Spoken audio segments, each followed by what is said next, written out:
जरा कल्पना कीजिए कि किसी इंसान की जिंदगी के पूरे 12 साल बस एक पॉज मोड में बीत जाएं। बाप रे, 12 साल सच में बहुत लंबा समय होता है। हाँ, मतलब कोई नई शुरुआत नहीं, कोई बड़ा रिस्क नहीं, बस एक अजीब सा ठहराव, एक ऐसी स्थिति जहां इंसान महज सांस तो ले रहा है लेकिन असल में जी नहीं रहा है। और दुर्भाग्य से बहुत से लोग अनजाने में इसी स्थिति में होते हैं। बिल्कुल। तो आज की हमारी इस गहरी चर्चा का विषय यही चौंकाने वाली सच्चाई है। हमारे पास जो सोर्स मटेरियल है आज, उसका नाम है the blueprint for personal and financial recovery. Right. और श्रोताओं को बता दूं कि ये कोई किताबी ज्ञान नहीं है, बल्कि एक बेहद निजी और वास्तविक जीवन का दस्तावेज है। एग्जैक्टली। ये एक ऐसे व्यक्ति की केस स्टडी है जो साल 2014 में एक बहुत ही दर्दनाक तलाक, झूठे कानूनी मुकदमों और परिवार के मुंह मोड़ लेने के बाद पूरी तरह से टूट गया था। मतलब एक इंसान पर हर तरफ से वार हुआ था। हाँ, और आज का हमारा मिशन भी यही समझना है कि कैसे कोई इंसान इतने भारी ट्रॉमा और इतने गहरे अकेलेपन के बाद अपनी जिंदगी को दोबारा कैसे खड़ा कर सकता है, वो भी बिना किसी बॉस के दबाव या किसी टॉक्सिक माहौल के। और जाहिर है कि ये सिर्फ बैंक बैलेंस की कहानी तो बिल्कुल नहीं है। नहीं, ये तो अपनी जिंदगी के पूरे ढांचे को, मतलब अपने लाइफ स्ट्रक्चर को फिर से बुनने का एक बहुत ही गहरा सफर है। बिल्कुल। और इस पूरे दस्तावेज में जो बात मुझे सबसे ज्यादा झकझोरती है वो ये है कि जब कोई इंसान इतने लंबे समय तक अकेलेपन में रहता है ना, तो दुनिया को देखने का उसका पूरा नजरिया ही बदल जाता है। मतलब उसका डिफेंस मैकेनिज्म ओवरड्राइव में चला जाता है। हाँ, एग्जैक्टली। खुद को बचाने का तरीका इतना हावी हो जाता है कि वो सामान्य चीजों को भी एक खतरे की तरह देखने लगता है। और ये नजरिया किस हद तक बदल सकता है, ये इस व्यक्ति की वर्तमान स्थिति से बहुत साफ झलकता है। अगर हम केस स्टडी के पहले हिस्से को देखें तो ये व्यक्ति पिछले 12 सालों से बिल्कुल अकेला है। हाँ, 12 साल। और वो किराए से आने वाली महज 15,000 रुपए की मासिक आय पर किसी तरह अपना गुजारा कर रहा है। लेकिन यहाँ एक बहुत ही दिलचस्प विरोधाभास है। वो क्या? इतने अकेलेपन और कम आय के बावजूद उसने एक टीनेजर बच्चे को गोद लिया है। ओहो, मतलब जिम्मेदारी उठाने से वो पीछे नहीं हट रहा है। नहीं हट रहा है। पर जब बात रिश्तों की आती है ना, खासकर रोमांटिक रिश्तों की, तो उसकी सोच एक बहुत ही अलग दिशा में जा चुकी है। और वो दिशा पूरी तरह से उसके पुराने डर से संचालित है। राइट? बिल्कुल। उसे लगता है कि अगर वो अपनी आमदनी बहुत ज्यादा बढ़ा ले तो लोग, खासकर कोई महिला पार्टनर, पैसे के लालच में ही सही लेकिन उसके साथ जुड़ी रहेगी। अच्छा, मतलब वो पैसे को एक चुंबक की तरह इस्तेमाल करना चाहता है। हाँ, क्योंकि वो शादी को एक कानूनी जाल मानता है, जाहिर है अपने पुराने मुकदमों के ट्रॉमा की वजह से। तो वो एक ऐसा ओपन रिलेशनशिप चाहता है जहां आजादी भी हो और पार्टनर का साथ भी। ये सोचना थोड़ा अजीब लगता है, पर ट्रॉमा में इंसान ऐसे ही सोचता है। आमतौर पे हम मानते हैं कि पैसा आजादी देता है, लेकिन क्या पैसे के दम पर सच में कोई सच्चा रिश्ता खरीदा जा सकता है? अगर हम मानवीय मनोविज्ञान की बात करें तो ये अप्रोच कभी भी काम नहीं करेगी। वो व्यक्ति सोच रहा है कि पैसा एक ऐसा गोंद है जो इंसानों को जोड़ कर रखेगा, जो कि एक बहुत बड़ा भ्रम है। बिल्कुल भ्रम है। हाँ, ये एक कड़वी सच्चाई जरूर है कि पैसे से लोग आपके आसपास आते हैं, लेकिन पैसे से कभी कनेक्शन या सच्चा जुड़ाव नहीं बनता। तो फिर क्या बनता है? पैसे से जो चीज पैदा होती है उसे निर्भरता या डिपेंडेंसी कहते हैं। डिपेंडेंसी। और जहां निर्भरता है वहां असल में क्या चल रहा होता है? वहां कंट्रोल गेम चल रहा होता है, मतलब नियंत्रण का खेल।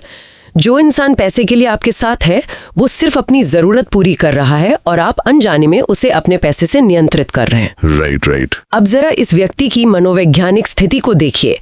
ये वही इंसान है जो कानूनी मुकदमों और किसी पार्टनर के नियंत्रण से बुरी तरह डरा हुआ है। हाँ, उसने अपनी आजादी के लिए तो इतना कुछ सहा है। एग्जैक्टली।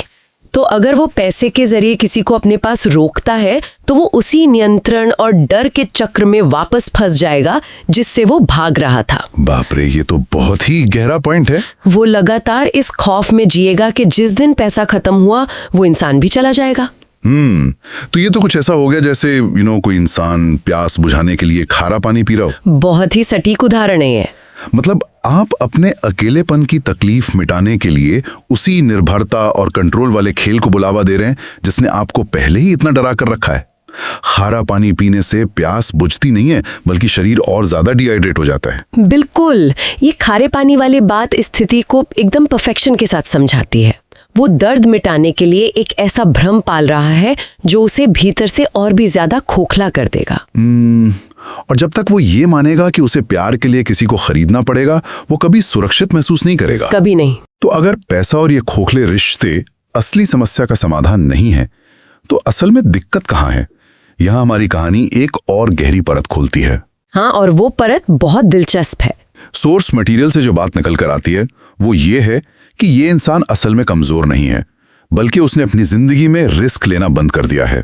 उसने खुद को एक खोल में बंद कर लिया है। हाँ, चाहे वो नई नौकरी हो, नए रिश्ते हो या समाज हो, वो हर उस चीज से बचकर भाग रहा है जो उसे थोड़ी सी भी असुरक्षित महसूस करा सकती है। उसने अपनी आजादी को बचाने के चक्कर में अपनी ही ग्रोथ को रोक दिया है। अक्सर लोग ट्रॉमा के बाद खुद को बचाने के लिए ऐसा ही करते हैं।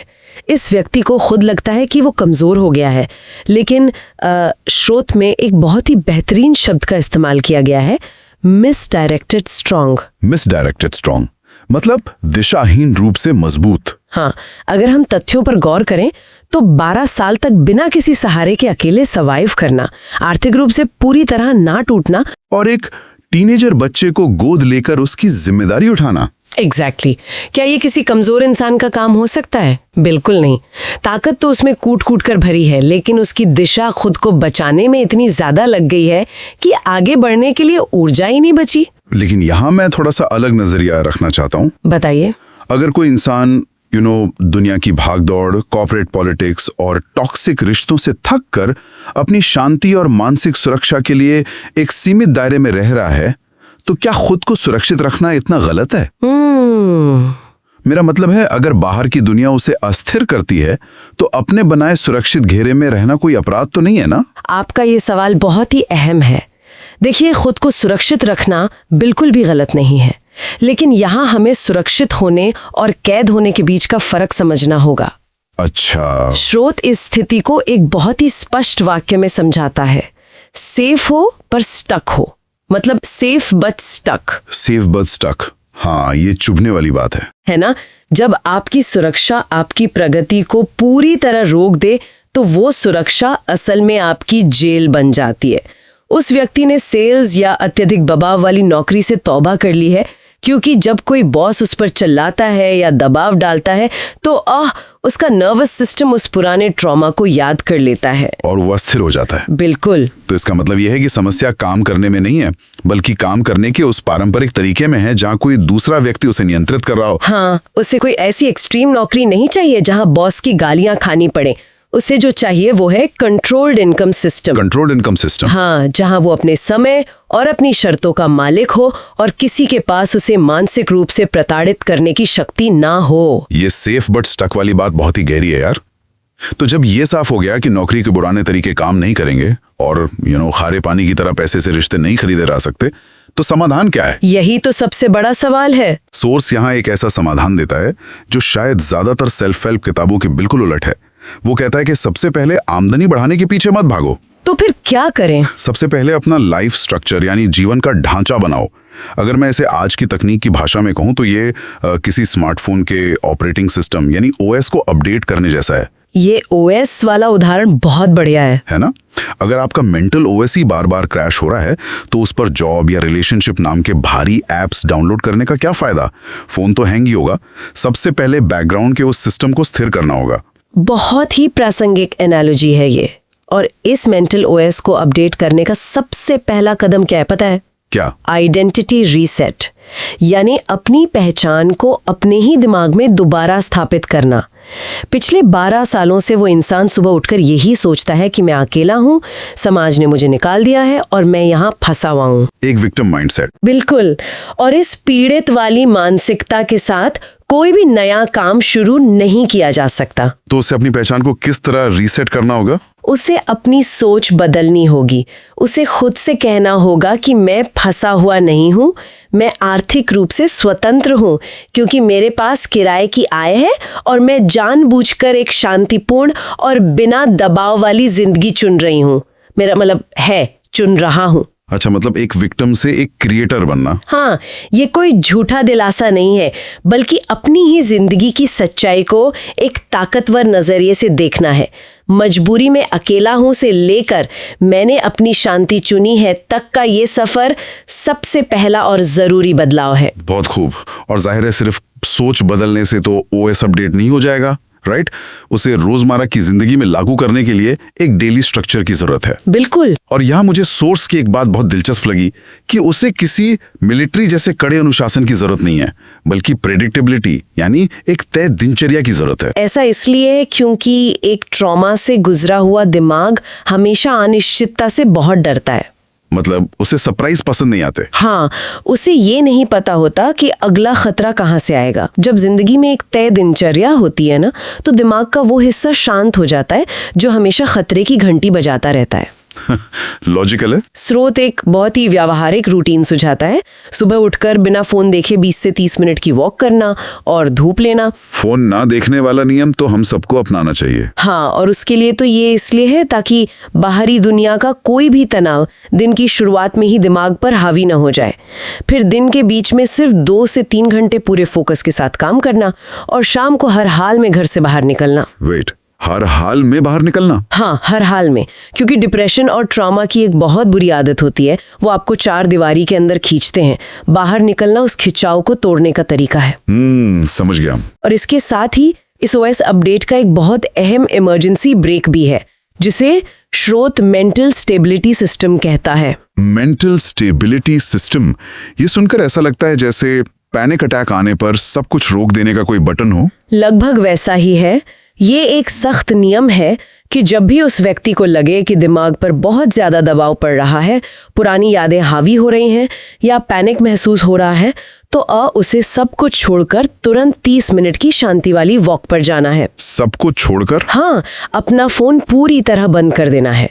और इस सिस्टम का सबसे बड़ा उसूल ये है कि उस अस्थिर अवस्था में चाहे कुछ भी हो जाए, कोई भी बड़ा फैसला नहीं लेना है। यार, ये तो बहुत ही शानदार सलाह है। गुस्से, डर या पैनिक में लिए गए फैसले अक्सर हमें और गहरी खाई में धकेल देते हैं। बिल्कुल सही कहा आपने। खैर, तो अब हमारे पास एक काम करने वाला मेंटल ओएस है, दिनचर्या भी सेट हो गई है।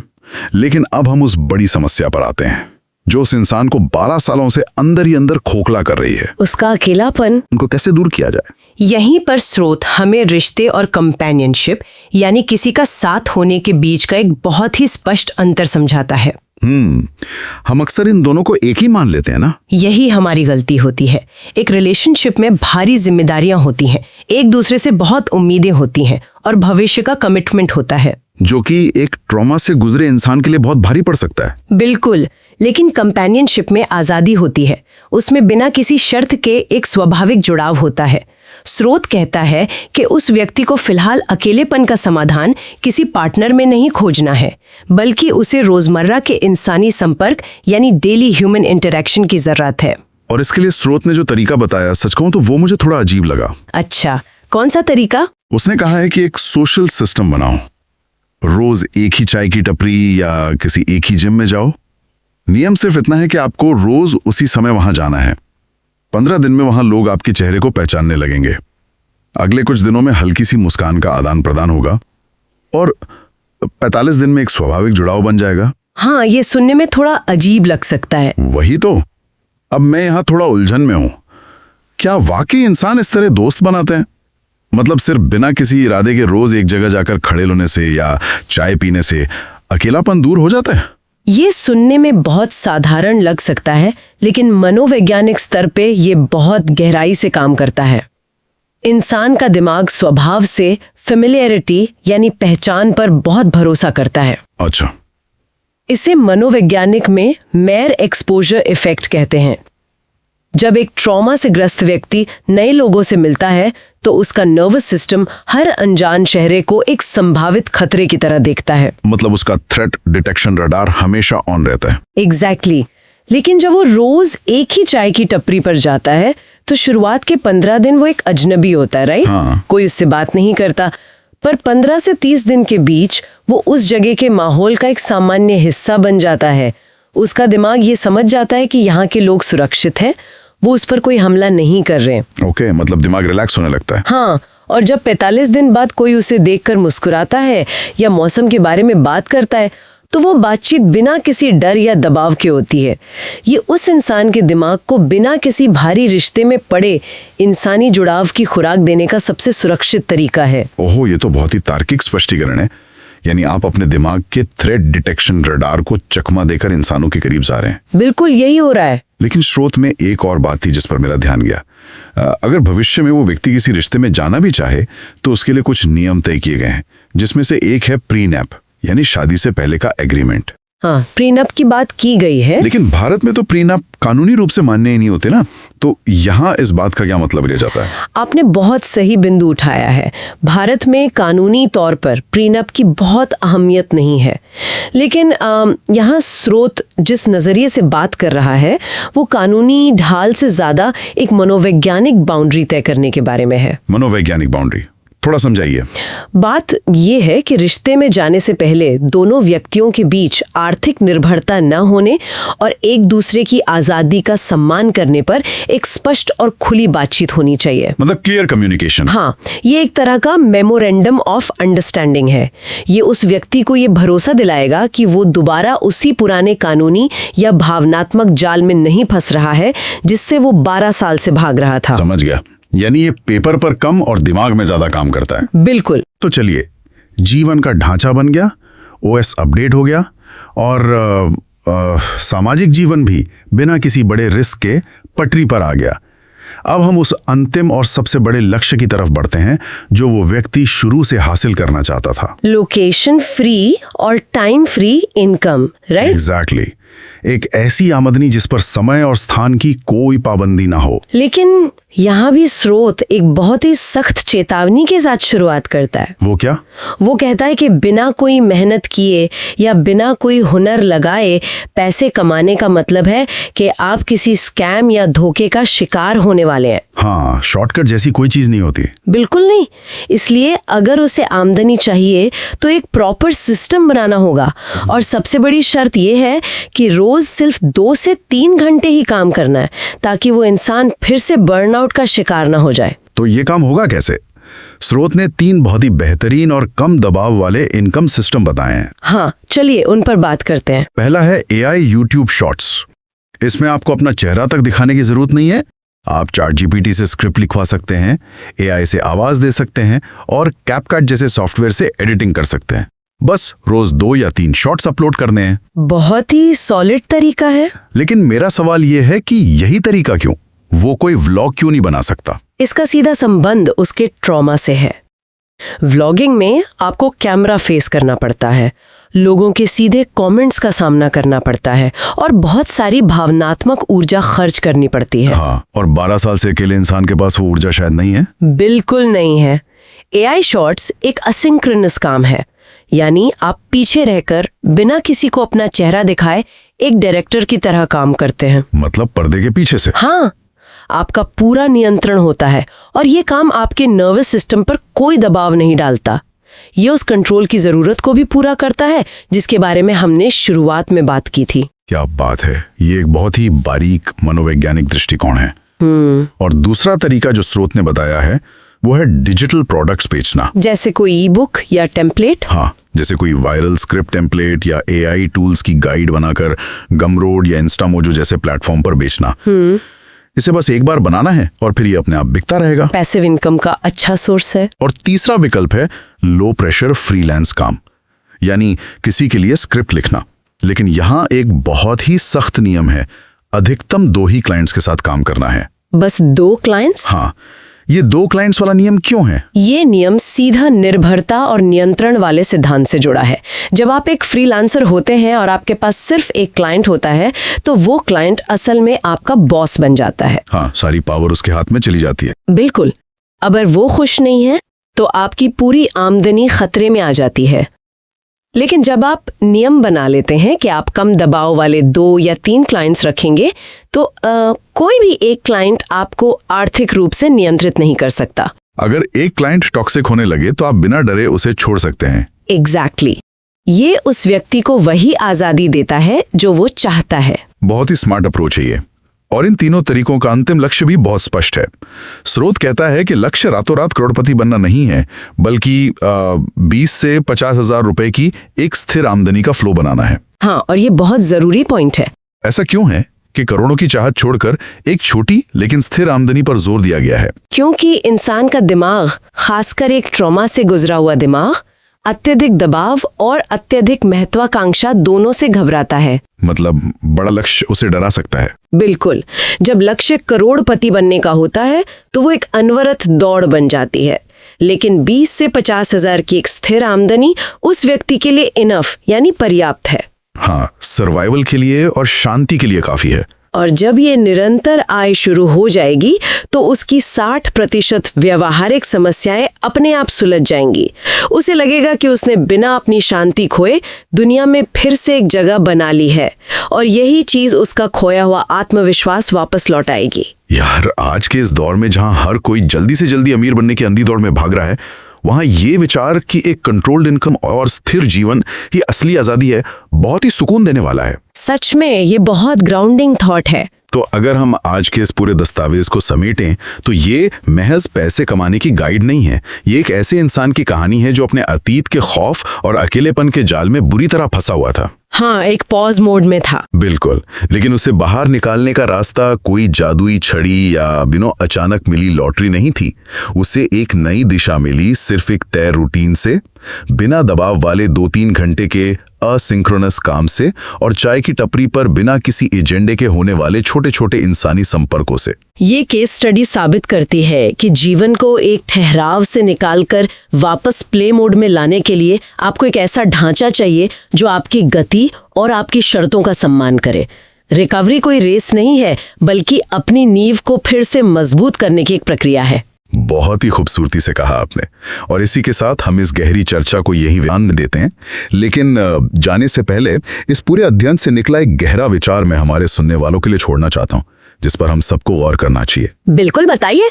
ये कहानी हमें सोचने पर मजबूर करती है कि क्या इंसान कभी कभी अपने ही बनाए सुरक्षित घेरों में इस कदर कैद हो जाता है कि वो अपनी ही चाबी भूल जाता है। बहुत गहरा सवाल है। क्या महज बाहर के दर्द से बचने के लिए हर तरह के रिस्क और ग्रोथ को रोक देना खुद के लिए बनाई गई एक तरह की जेल नहीं है? क्या हम भी अपनी जिंदगी के किसी हिस्से में सिर्फ सुरक्षित महसूस करने के लिए किसी पॉज मोड में जी रहे हैं? इस पर जरूर सोचिएगा। हाँ, इस सवाल पर जरूर विचार कीजिएगा। सुनने के लिए शुक्रिया।